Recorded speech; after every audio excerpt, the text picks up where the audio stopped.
বাংলার লেডি ফেরাউনের বানানো এই আয়না ঘর থেকে যত পরিমাণ মানুষ বের হয়েছে সবগুলো ছিল মুসলমান। একটা হিন্দু এই আয়না ঘর থেকে বের হয় নাই, একটা খ্রিস্টান বের হয় নাই, একটা হিন্দু বের হয় নাই। যা বের হয়েছে সব মুসলমানের সন্তান বের হয়েছে।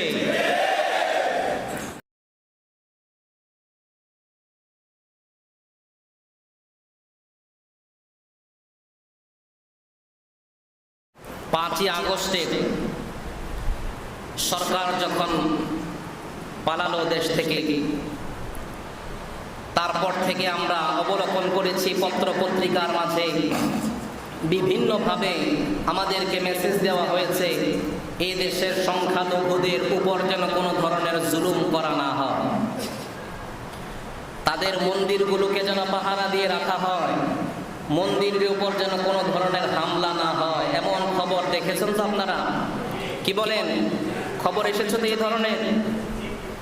আমি তাদেরকে স্পষ্ট জবানে বলে দিতে চাই, সেই স্বর্ণাক্ষরে লিখিত সেই সোনালী ইতিহাসের দিকে তাদেরকে অবলোকন করার জন্য উদাত্ত আহ্বান জানাচ্ছি।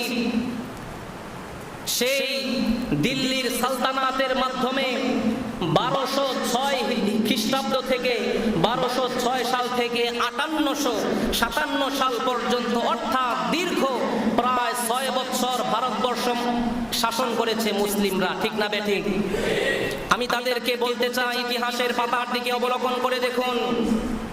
একটা কলমের কালি কেউ দেখাতে পারবে না। কেউ বৌদ্ধ হওয়ার অপরাধে, কেউ খ্রিস্টান হওয়ার অপরাধে, কেউ হিন্দু হওয়ার অপরাধে তাদের উপর কিঞ্চিত পরিমাণ জুলুম করা হয়েছে, এমন ইতিহাস, এমন নজির বিগত 600 বছরে কেউ দেখাতে পারবে না। ঠিক না বেঠিক? এমনকি শুধু তাই নয়, কিছুদিন পর পর মুসলিমদের উপর জঙ্গির তকমা আসে, জুলুমের তকমা আসে।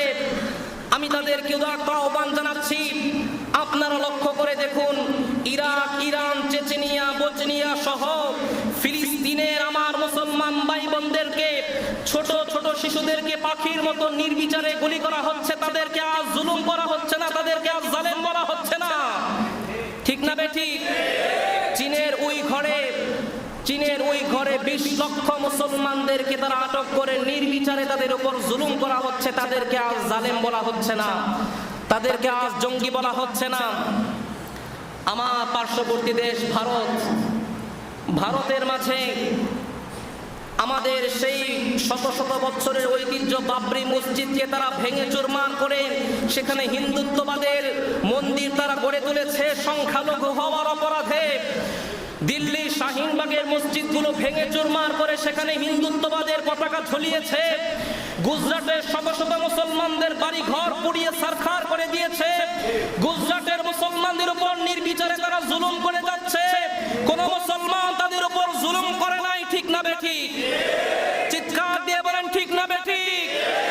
আজকে আমরা দেখতে পাচ্ছি বাংলার লেডি ফেরাউনের বানানো এই আয়না ঘর থেকে যত পরিমাণ মানুষ বের হয়েছে সবগুলো ছিল মুসলমান। একটা হিন্দু এই আয়না ঘর থেকে বের হয় নাই, একটা খ্রিস্টান বের হয় নাই, একটা হিন্দু বের হয় নাই। যা বের হয়েছে সব মুসলমানের সন্তান বের হয়েছে।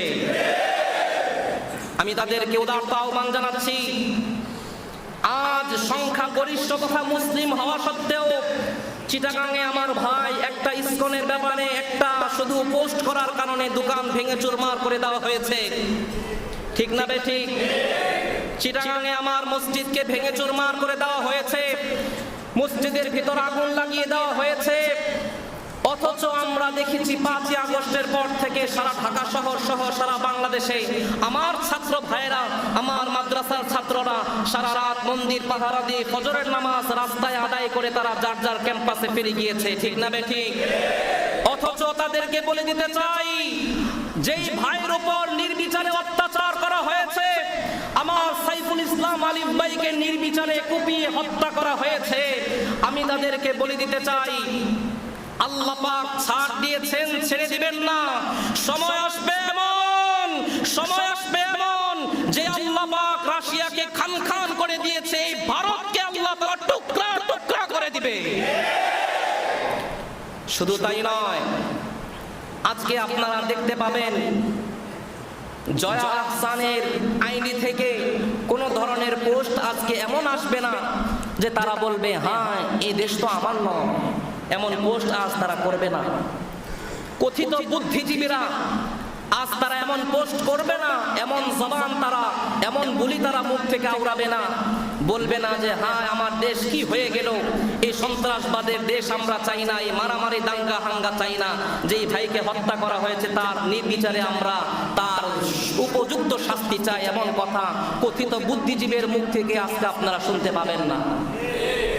আজকে কথিত সুশীল সমাজের কিছু কিছু সুশীলদের মুখ থেকে এই আওয়াজ বের হবে না আমার ভাইকে যারা নির্বিচারে জুলুম করেছে তারা জালেম, তারা জঙ্গি, এই ধরনের তকমা তাদেরকে দেওয়া হবে না। তবে আল্লাহর কসম করে বলি, সময় আসবে এমন, লা ইয়াবকা আলা যহরিল আরদ বাইতু মাদারিন ওয়ালা ওয়াবারিন ইল্লা দাখালাহুল্লাহু কালিমাতাল ইসলাম। সময় আসবে এমন, তাকিয়ে দেখুন আজকে মুসলিম ভাইরা আমার কলেজ, ইউনিভার্সিটি, কলেজের ছাত্ররা কালেমার পতাকা নিয়ে চতুর্দিকে বের হয়ে গিয়েছে। এমন সময় আসবে শহরের রন্ধ্রে রন্ধ্রে, ঘরে ঘরে, বন্দরে কালিমার পতাকা পপ পপ করে উঠবে, থামাই দিতে পারবে না, পারবে না। তাই আমি তাদেরকে উদাত্ত আহ্বান জানাচ্ছি, যারা আমার মুসলিম ভাইদের উপর জুলুম করেছে, যারা এই জুলুম করার পায়তারা করছে, তারা যেন সাবধান হয়ে যায়। কারণ মুসলমানদেরকে নিয়ে খেলা ঠিক হবে না। মুসলমানদের ঈমান বদরের ঈমান, ঠিক না বেঠিক? মুসলমানদের ঈমান উহুদের ঈমান। সুতরাং আমাদের ব্যাপারে আমরা সংখ্যাগরিষ্ঠ হওয়া সত্ত্বেও আজ অবধি, সেই 1971 সনের পর থেকে আজ অবধি কোনো হিন্দুদের গায়ে আমরা ফুলের টুকা পর্যন্ত দেই নাই, ঠিক না বেঠিক? আমি তাদেরকে বলে দিতে চাই, আমি তাদেরকে বলে দিতে চাই, এটা দিল্লি নয়, এটা বাংলাদেশ, ঠিক না বেঠিক? এটা গুজরাট নয়, এটা বাংলাদেশ। এটা ভারত নয়, এটা শাহজালালের ভূমি বাংলাদেশ। আর যদি আমার ভাইয়ের উপর নির্বিচারে কোনো ধরনের জুলুম হয়, বাংলার জনগণ মানবে না, মানবে না। আল্লাহ তাআলা আমাদের সবাইকে এই ধরনের বুঝ আমাদের সবাইকে দান করেন, করেন আমিন। যারা জুলুম করেছে, এই উগ্রবাদী ইসকনকে এই দেশ থেকে নিষিদ্ধ করা হোক। আমরা চাই কিনা? কে কে চাই? দু হাত আল্লাহকে উঠিয়ে দেখান। আমরা চাই তো ইনশাআল্লাহ? বলেন ইনশাআল্লাহ। এই উগ্রপন্থী জঙ্গিবাদ ইসকনকে দেশ থেকে হারাম করে দেওয়া হোক, নিষিদ্ধ করে দেওয়া হোক, করেন আমিন। আল্লাহ তাআলা যেন আমরা যতদিন বেঁচে থাকবো, আমি বাবা হয়ে, বড় ভাই হয়ে, সমাজপতি হয়ে ছোটদের প্রতি যেন আমি জুলুম না করি, আমি যেন জুলুম না করি। এই জুলুমের কারণে হয়তোবা শাফাআত আমার নসিবে হবে না, আল্লাহর হাবিবের হাত থেকে হয়তোবা হাউজে কাউসারের পানি জুটবে না। আল্লাহ তাআলা আমাদের সবাইকে যে কথাগুলো বললাম, 1 নাম্বার শিরিক, 2 নাম্বার জুলুম, এই ধরনের শিরিক এবং জুলুম থেকে বেঁচে থাকার তৌফিক আমাকে, আমাদের সবাইকে দান করেন আমিন।